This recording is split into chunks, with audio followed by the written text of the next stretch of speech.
ቤት ከሁለተኛው ቀን ይሄ ነገር የተፈጠረው። እሷ እዚህ ቤት እንዴት ልትገባ ቻለች? ቤቲ ጤናዋ ተቃውሷል። ማለቴ አይምሯ ትንሽ ልክ አይደለም። እሱንማ እያየሁ ነው እንጂ ግን በምን ተአምር እሷ እዚህ ቤት ተመልሳ ልትገባ ቻለች ነው ጥያቄው። በሕክምና ሊሻላት አልቻለም። መድኃኒቱ ምንም ለውጥ አላመጣላትም። ለዛ ለትንሽ ጊዜ ያው ከምትወደው ሰው ጋር አገናኛት ተብሎ ነው። ግን ኪራይን ነገር ሲወስን ተማክራችኋል? እድሌ ነው መሰለኝ እኔ ላይ ሁሉም እንደ አህያ እያመጡ ኃላፊነት ይጭኑብኛል። ምን ማለት ነው? ይሄ እኮ ሁለታችሁም ተነጋግራችሁ መወሰን ያለባችሁ ውሳኔ መሰለኝ። ነግሮኝ እኮ እንደማይሆን ነግሬው ነበር። ግን ሰኒ ቤት ደርሼ ስመጣ ቃሌን ሳይሰማ እናትየውንና ልጅቷን እዚህ ያስቀምጧቸው አገኙት። ግን ወንድሜ ለአንቺ ያለውን ፍቅር በደንብ አውቃለሁ። ለማንኛውም ምን ያወራዋለሁ? አሁንማ እኔ እዚህ ቤት ውስጥ ምንም መብት የለኝም። እሱ ነው እየተሰማኝ ያለው። ኖ እንደዚህ እንዲሰማሽ ፈልጌ አይደለም። ምንም ቢሆን ወንድሜ ለአንቺ ያለውን ፍቅር በደንብ አውቃለሁ። ለማንኛውም እኔ እሱን አናግረዋለሁ። ታው ክብሩ ምንም አትልፋ፣ አፈን አታበላሽ በቃ። እንዴት ማለት? ማለትማ አንዴ ፈቅዶ ያስገባ ሴት ናት። አሁን ውጪ ማለት የማይሆን ነገር ስለሆነ ያለን አማራጭ በቃ መታገስ ነው። ይሁንም ግን ቤቱን እየጎዱ ለውጭ ሰው ጥሩ መሆን ማለት ይሄ ምን የሚሉት ብሂል ነው? ተው በቃ ክብሮሜ፣ ከመንገድ ገብተህ አትናደድ። ኧረ እኔም አልናደድም። ግን እንዴት ደውለሽ አልነገርሽኝም? ምን ብዬ ነው የምነግርህ እንዴ? ግን ጋሼ ደህና ናቸው? ደህና ነው። ይገርምሻል፣ እዛ ብታየው እስካሁን ድረስ ፂሙን አልተላጨም። ወይ ግን ሀዘን ማብዛት እኮ ጥሩ አይደለም። እንኳንም ግን ኪራ አብሮኝ አልሄደ። እዛ ሄዶ የአባቱን ሀዘን ባይኖረው ድጋሚ ኪራ ሀዘን ድጋሚ ነበር የሚያገረሽበት። በቃ እሺ፣ ለእሱ አትንገረው። አሁን ግባ እናረፍ። እኔ ምግብ ልስራለሁ።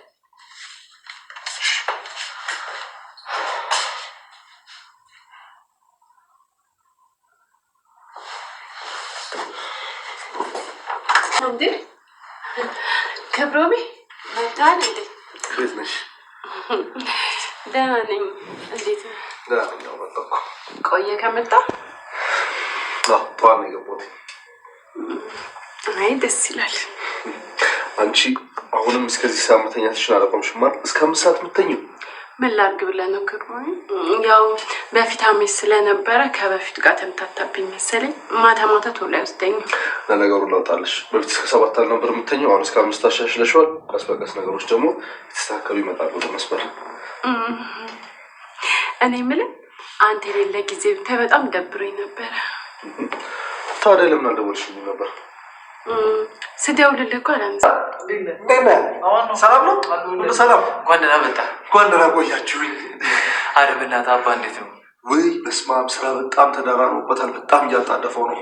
ለነገሩ እኔም ስደውልለት ሁሌ ቢዝነስ ስለሚለኝ ገብቶኛል። እኔ ራሱ ረፍቴን ስለጨረስኩ ነው እንጂ እዚያ ቆይቼ ባግዘው በጣም ደስ ይለኝ ነበር። የእውነት በጣም ስራ በዝቶበታል። አንተ ግን የሌላ አምሮብሃል። ታዲያ የትውልድ ሀገር ሄጄ ላይ አምርብኝ ነው ብለህ ነው? እሱ እውነት ነው። እና ምሳ በላህ? አሁን ሲያዘጋጅታልኝ ቆንጆ ምሳ በላሁኝ። የኔ ሚስት እኮ አይደለም በእጇ በእግሯ የሰራችሁ ራሱ ጣፍጥ። ተሞጋገሱብኝ። ይልቅ እኔ ምልክ ክብሮሜ ገብቶኛል። ልጠይቀኝ እንደሆነ ጥሩ። ታዲያ እንደዛ ማድረጉ አግባብነት አለው ብለህ ታስባለህ? አላውቅም፣ ግን በሰዓቱ ምንም አማራጭ አልነበረኝ። ትዳርን አትፈልገውም እንዴ? ታውቃለህ፣ አሁን እኔ ላይ የሆነ ያለውን ነገር ለሁሉም ሰው ማስረዳት ስልችት ነው ያለኝ። እንዴት ማለት? ይኸውልህ ቆይ እስኪ በእኔ ቦታውን አስበው። የሆነች እናት እየተከታተለች ስትለምን፣ ከዛ ደግሞ ልጅ ያበደችው በአንተ ፍቅር ነው ስትል ምን ታደርጋለህ? እሱ ይገባኛል። በእርግጥ ግን ደግሞ የአንተ ኃላፊነት ጽናት ነች እንጂ ቤት ያለች ቤት ልትሆን በፍጹም አችልም። አዎ፣ ግን ደግሞ በሰዓቱ የነበረኝ አማራጭ ብቻ ነበር። ኦኬ፣ ግድ የለም። እሺ፣ በደንብ ግን እናወራበታለን። በቃ ቤተሰብ እንዴት ናችሁ? ከኔ ጋር ሁሉ መልካም ነው። ከእናንተም ጋር ተመሳሳይ እንደሚሆን ባለሙሉ ተስፋ ነኝ። ዛሬ እንግዲህ ተወዳጅ የሆነውን ጽናትን ይዤላችሁ መጥቻለሁ። እስከ ቪዲዮ ፍጻሜ አብራችሁን ቆዩ። ጽናትና ኪራ ደረጃ ላይ ነበሩና ስለ ሁሉም ነገር እያወሩ ነበረ። ምግብ አቅርበሽ እዚህ ጋር ቁጭ አልሽ ለምንድን ነው ይላታል። እሷም ያላቀረብኩት የጎደለ ነገር አለ ወይ ለምን አትበላም በማለት ትመልስለታለች። ከመቼ ወዲህ ብቻዬን በልቼ ማውቀው ነው ለምንድን ነው ከዚህ ጋር ቁጭ አልሽውስ ይላታል። እንግዲህ ዛሬ ብቻህን አይደለህም ከሰው ጋር ነህ፣ ከሷ ጋር ሆነህ ብላ ትለዋለች። እኔም እኮ ወድጄ አይደለም እዚህ ውስጥ የገባሁት፣ ስለዚህ ተረጅኝ ባክሽ ይላታል። እኔ የምረዳህን ታክል አንተን ብትረዳኝ አሪፍ ነው በማለት ትመልስለታለች። እንግዲህ ወድጄ አይደለም፣ አንዲት እናት እኮ አስፓልት ላይ ሆና ስትለምነኝ ግዴታ ሆኖብኝ ነው፣ ስትጠይቀኝ ምን ማድረግ ነበረብኝ? እንግዲህ ወደ ከገባህበት በኋላ እኔን አስተያየት እንድሰጥ አጠብቅ በማለትም ትመልስለታለች። እኔም እኮ የፈለገ ትዕግስተኛ ብሆን ይህ እንግዲህ የራሴ የሆነ ገደብም አለኝ በማለት ትመልስለታለች። ኪራም እንግዲህ በዚህ መሃል ነበረ እባክሽን ተረጂ በማለትም ይለምን ነበር። የሷ መምጣት እዚህን ታክል የኛን ቤት ማፈራረስ ነበረበት ወይ ይላታል። እና ባል የሚመጣ ነው ቤታችን የማይፈርሰው በማለትም ትመልስለታለች። ብቻ በመሃል ብዙ ነገር አውርታ ኔድ ቢላትም አልበላም ብላ ሂድ ብላ የማይናገረውም የሂልም ጡር አለው ብለው ትነሳለች። ሰኒ ለክብሮን ደወለችለት። መቼ ነው የምትመለሰው? ናፍቀኸኛል በማለትም ነገሮችን እያወራችሁ ነበር። እሱም ከዚህ ጋር እኮ ሰዎች አስቸገሩኝ፣ ያን ጊዜ ከኔ ቤት ና፣ ያን ጊዜ ወደዛ ሂድ እያሉ አስቸገሩኝ። ምክንያቱም ከብዙ ሰው ቤት ሳልደርስላቸው ቀረው፣ ግን ሁሉም ፈላጊ እንዳለኝ እያለ ስላለው ነገር እያወራትም ነበር። እነማን ናቸው በማለትም ጠይቀዋለች። አይ እሱ ሌላ ጊዜ አስተዋውቅሻለሁ ይላታል። እሷም እንግዲህ መቼ ነው የምትመለሰው ትለዋለች። የናፈቀ ልብ ያላት ይመስላል እና እናፍቄሻለሁ ጊዜ እንዳትሮጭና እግርሽ እንዳይሰበር በማለት መልሶላታል። እኔ ነኝ የምሰበረው በማለትም ስትናገረው ነበር። ብቻ ወደ አዲስ አበባ እየመጣሁ ነው ሲላት እኔም ስራ የመሄደው ሐሳብ ተሰረዘና ላለቃዋ መደወል ጀመረች። ሻወር ስወስድ ብርድ መጥቶኝ ነው መሰለኝ መጋኛዬን ያዘኝ በማለትም እየደወለችለት ነበር። እሱም ጸበል ሂጅ በቃ ቅሪ ስራ እንዳትመጭ በማለት መልሶላታል። እሷም እንግዲህ ክብሮን የምትቀበለው ብላ ወደ ክብሮን እንሂድ ወይስ ቤቴ ደግሞ አልተጸዳም በማለት ወደ ቤቷም ሄዳለች። ክብሮን ወደ ቤት ሲመለስ ቤቴን አገኛትና አንቺ ከዚህ ቤት ምን ትሰሪያለሽ? ምን ታረጊያለሽ? በማለት አፋጧታል። አንቺ ቤቴ አይደለሽም ወይ? ምን ልታረጊ ከዚህ መጣሽ? እናቴ ናታ ያመጣችኝ ትለዋለች። ቤት ሳስቼ መቼም አይሆንም በማለትም የማን ቤት ጠፍቶ ነው ትለዋለች። ብቻ ብዙ ነገር እያወሩ ነበር። እኔ ያምሻል እንዴ ከዚህ ቤት እንዴት ትመጭቻል ሲላትም እኔ አልታመምሁም ትለዋለች። ለነገሩ አንቺ አይደለሽም የታመምሽው ከዚህ ያመጣች ሰው ኪራ ነው የታመመው በማለትም ነገሮችን አጧጥፋቸዋል። እሷም እኔም አልታመምሁም ኪራም አልታመምም በማለት ጩኸቷን አጧጥፈዋለች። ጽናት በመሃል መጣች። ክብሮኔ መጣሃል እንዴ ደህና ነህ ወይ በማለት ሰላምን ብለዋለች። ልጅቷ ያዙኝ ልቀቁ ያለች ነው። እኛ አልታመምንም ደህና ነን በማለትም ነገሮችን አብሳቸዋለች። ጽናትም ምንድነው እየተፈጠረ ያለው ልታስረጅኝ ትችላለች ሲላትም ለአንድ በቃ ውጭ ላይ ሆነን እናወራለን ትለዋለች። እሱም ሻንጣህን ትፈልገዋለህ ወይ ሻንጣህን ይዘህ ውጣ በማለትም አብረው ወጥተው ነበረ። ጽናት ከክብሮን በር ደጃፍ ሆነው እያወሩ ነበረ። ከዚህ ቤት ምንድነው እየተፈጠረ ያለ እስኪ በደንብ አስረጂ ሲላትም ያለውን ነገር አንድም ሳታስቀር ነገረችው። አንተ በሄድ በሁለተኛ ቀኑ ነበር ይህ ነገር የተፈጠረው። እንግዲህ የቤቲ እናት አመጣ እዚህ ቤት ጣለችብኝ፣ ኪራም ይዟት መጣ። እናንተ ግን ባልና ሚስት ወስኑ ሁለታችሁ አልተመካከራችሁም ወይ ይላታል። በእርግጥ አማክሮ ነበር ግን እምቢ ብዬው ነበር፣ ግን የኔን ትዕዛዝ ሳይሰማ ራሱ ይዟት መጣ በማለት ምላሽ ሰጠዋለች። ወንድሜ አንቺን ብቻ እንደሚያፈቅርሽ አውቃለሁ፣ አሁን ምንም ነገር እንዳታስቢ እኔ አወራዋለሁ በማለትም መልስ ሰጥቷታል። አትድከም አፍህን አታበላሽ በማለትም ትጠይቀዋለች። አሁን ጋሼ እንዴት ናቸው? ለምን ግን ደውለሽ አልነገርሽኝም በማለትም ጠይቋት ነበር። አሁን ላንተ ነግሬ ምን ተብሎ ሲነገራል በማለት ትመልስለታለች። ጋሼ ግን እንዴት ናቸው? ደህና ናቸው። ብቻ ግን እስካሁን ድረስ ሲሙን አልተላጨም፣ ብቻ ሀዘኑ በስቶበታል በማለት በሌ ጋሼ ማዘን ለኪራ እንዳትነግረው አሁን ግባ እኔ ምግብ ልስራለት ትለዋለች።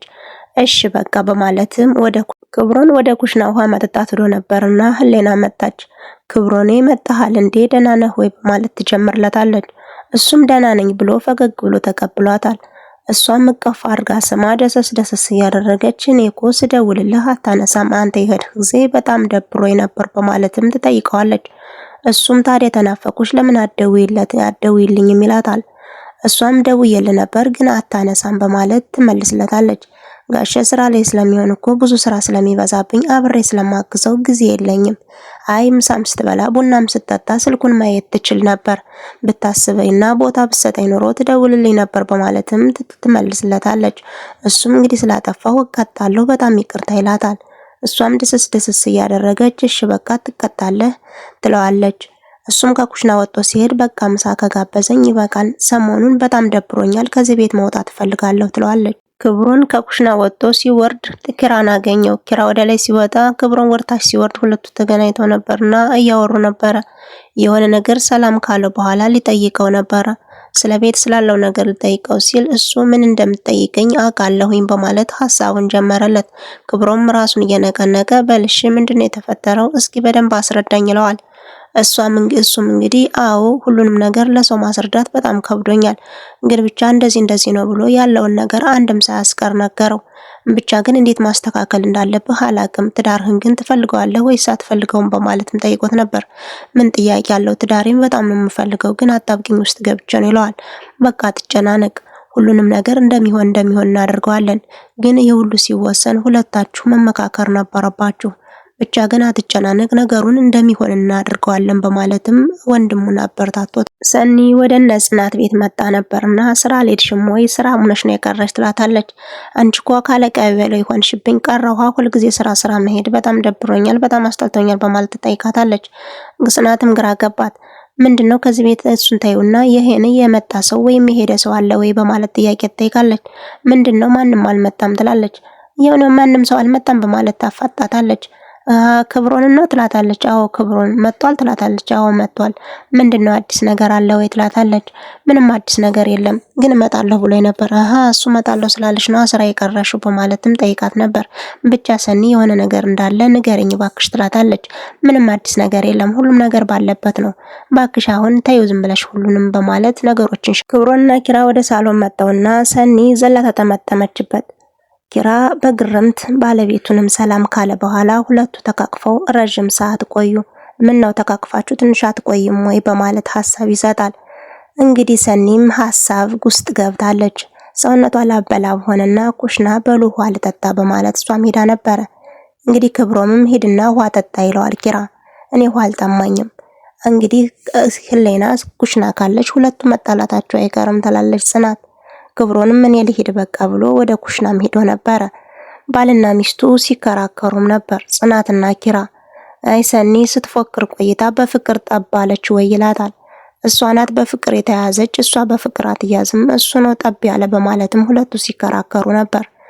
እሷ ናት፣ እሷ ደግሞ እሱ ነው በማለት ሁለቱ ተከራክረዋል። እናስዛለን እናያለን በማለትም ሁለቱ ተዛዝተው ነበር። በሌላ በኩል ክብሮን ኩሽና ነበርና ያቺ ህሌና አገኘችው። ልጅቷ የት ሄዳ ነው አልመጣችም ወይ ይላታል። ሰኒ መጣለች ወይ ትለዋለች። አዎ መጣለች። እንግዲህ እሷም ድብስ እያደረገች ያለውን ነገር ምሳ መቼ እንደሚጋብዛት እየጠየቀችው ነበረ። የቀጠለውን ይዤላችሁ እስከምመጣ የዛሬው ከዚህ ጋር አለቀ። እስከዛው መልካም ጊዜን ተመኘውላችሁ።